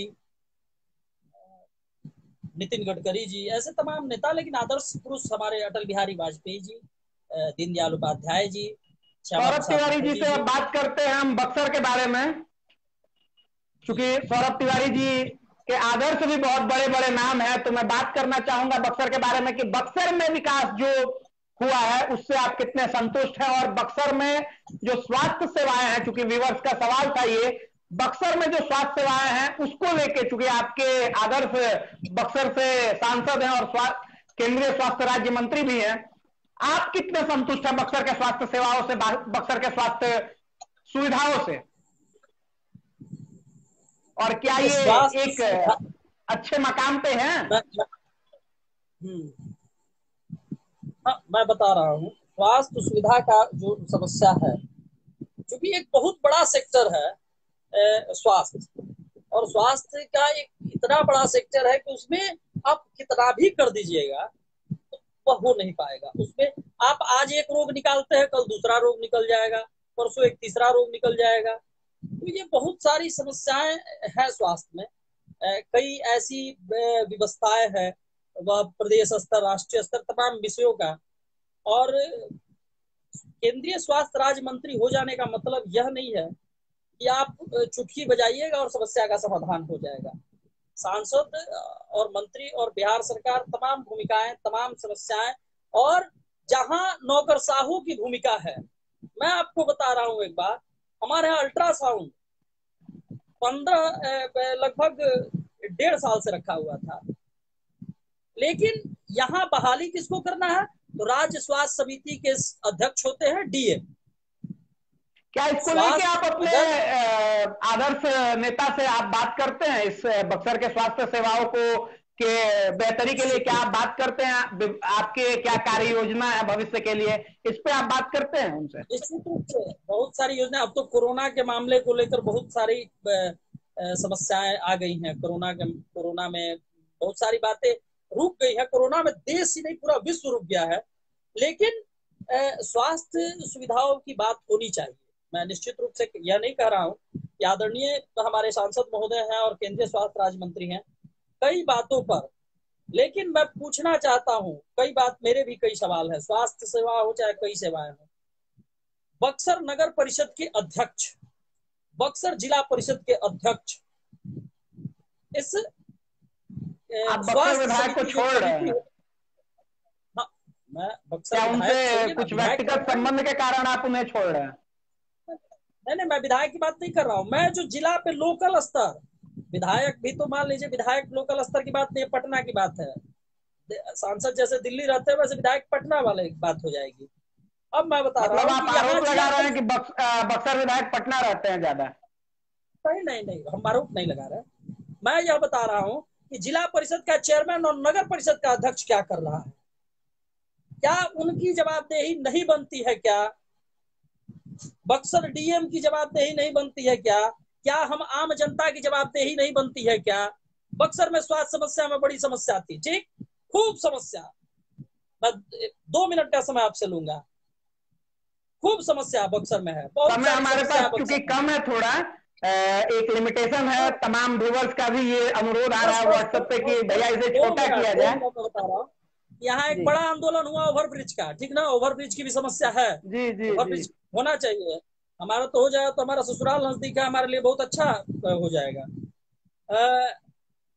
ओवरब्रिज की समस्या पर आंदोलन हुआ, खूब बड़ा बड़ा होर्डिंग लगा बक्सर शहर में, 1 लाख रुपया का होर्डिंग लगवाया लोग, फेसबुक पर चला कि आज उखाड़ फेंकना है, ये कर देना वो कर देना। और जानते हैं संख्या क्या पहुंची थी?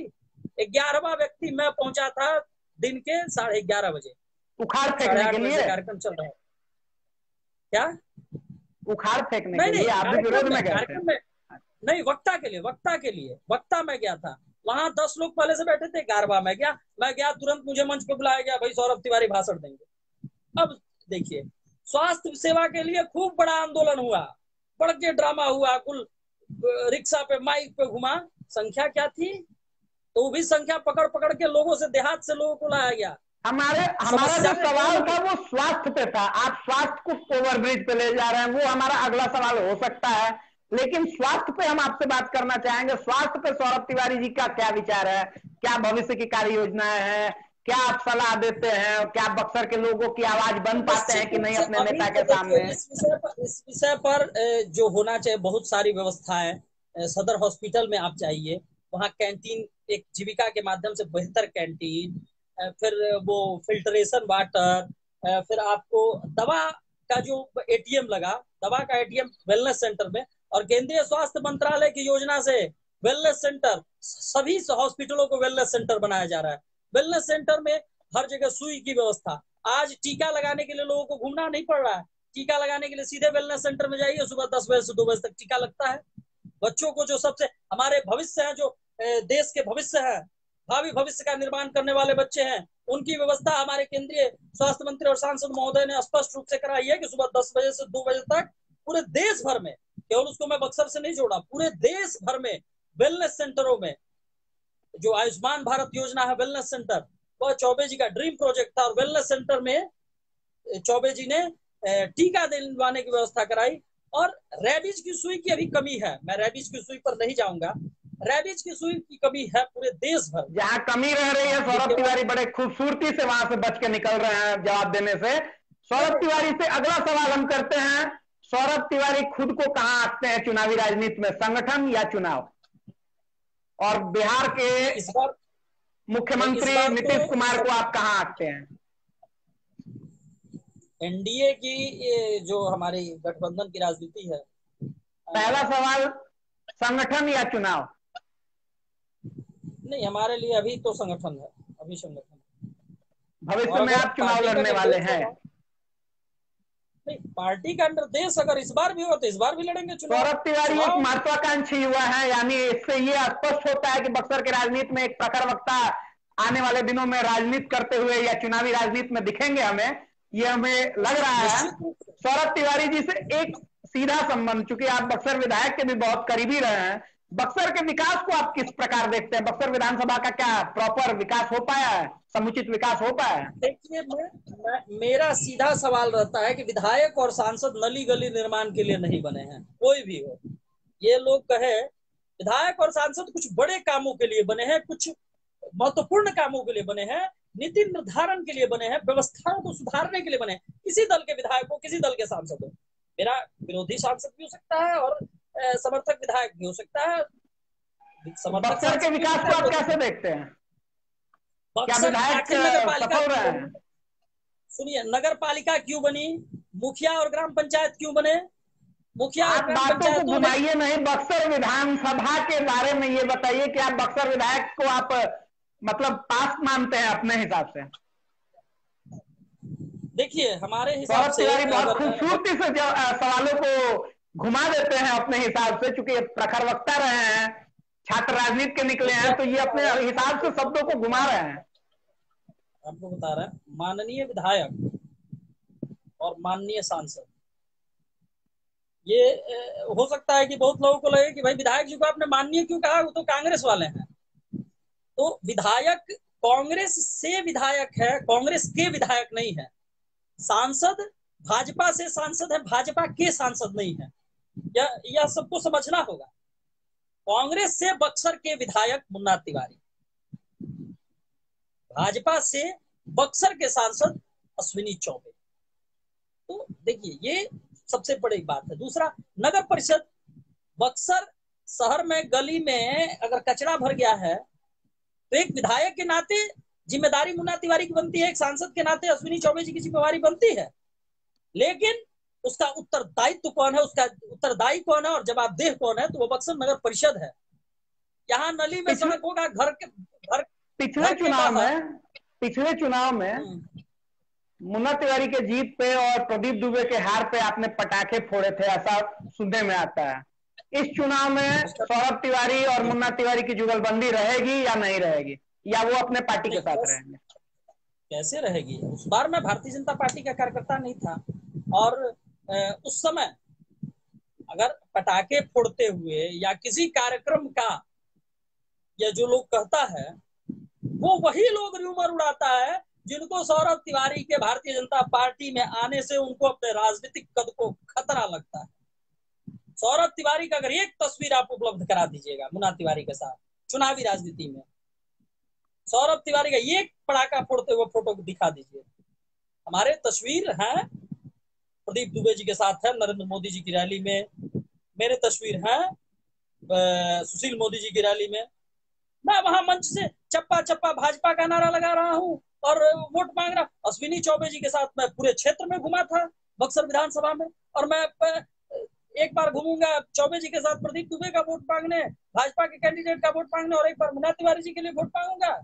ये उन लोगों को र्यूमर उड़ाना था। और निश्चित रूप से उस समय प्रदीप दुबे जी से कुछ आंतरिक नहीं, संवादहीनता हो गई थी।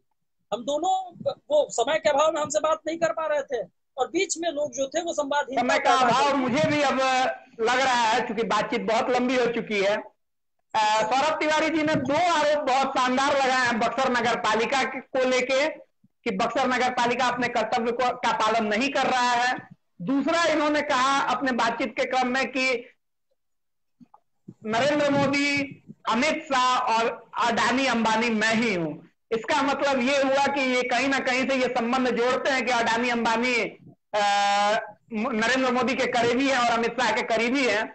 इन तमाम आरोपों के और सवालों के जवाब लेते हुए सौरभ तिवारी ने बहुत खूबसूरती से अपनी बात रखी। सौरभ तिवारी को उनके एक समर्थक अखिलेश ओझा जी बोल रहे हैं कि आप पहली पंक्ति में आइए, आप पीछे के पंक्ति के नेता नहीं हैं। इन बातों को मैं उन तक पहुंचाते हुए अपनी बातों को समाप्त करना चाहूंगा, और मैं चाहूंगा कि सौरभ तिवारी जी आप कोरोना पर संक्षिप्त में, एक बेहद संक्षिप्त में, आप 10 सेकंड में एक मैसेज दें लोगों को, बक्सर की जनता को।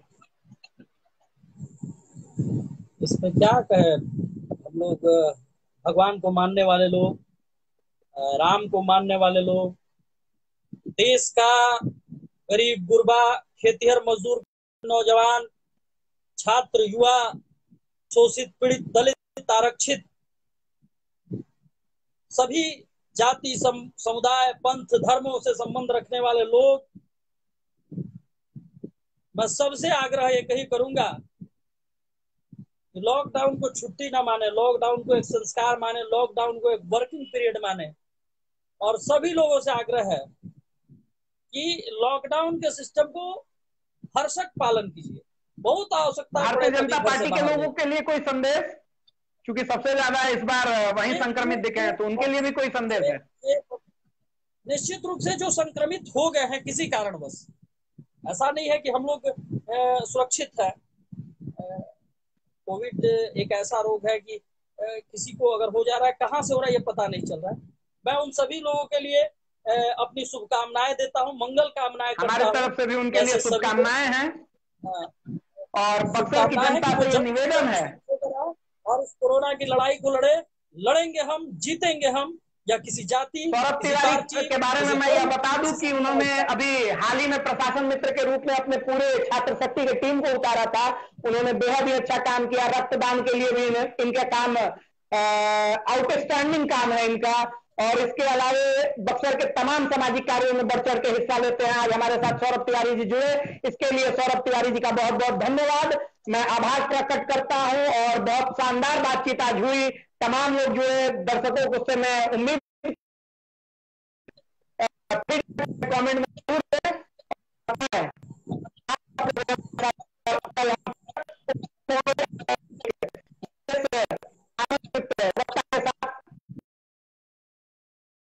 आप सबको तब तक के लिए धन्यवाद। शुभ रात्रि। कैसा लगा ये प्रोग्राम? भारत माता की जय।